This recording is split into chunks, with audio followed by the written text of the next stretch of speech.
बिस्मिल्लाहिर्रहमानिर्रहीम। अस्सलामु अलैकुम वरहमतुल्लाहि वबरकातुहू।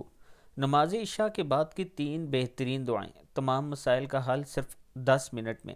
सुब्हानल्लाहि व बिहम्दिही अददा खल्किही व रिज़ा नफ्सिही व ज़ीनता अर्शिही व मिदादा कलिमाती।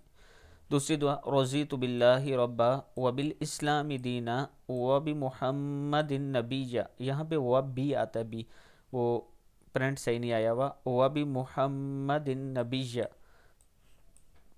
तीसरी दुआ है, अऊज़ु बिकलिमातिल्लाहि ताम्माति मिन शर्रि मा खलक। सदक़ल्लाहुल अज़ीम। इशा के बाद ये तीन दुआएं पढ़ा करें, फिर अल्लाह के हुज़ूर सजदे में मांगा करें, अल्लाह ताला अता करने वाला है। इसके साथ मैं अपने दोस्तों से गुजारिश करना चाहता हूँ कि रमज़ान से पहले अगर आप अपने सदक़ात खैरात ज़कात निकालना चाहते हैं तो आप मेरे साथ तावन करें। बहुत सी ऐसी फैमिलियाँ हैं जो कि आपके तावन की मुस्तहिक हैं और मुंतज़िर हैं। वो सहर और अफ्तार आपके भेजे हुए सामान से करेंगी, क्योंकि उनके कमाने वाला कोई नहीं है। उनमें बहुत से माजूर, बेवाएँ, यतीम बच्चे हैं। अगर आप दोस्त तावन करें तो रमज़ान से पहले पहले हम उन तक राशन पहुंचाएंगे। ये मेरा व्हाट्सअप नंबर है, मज़ीद डिटेल आप ले सकते हैं।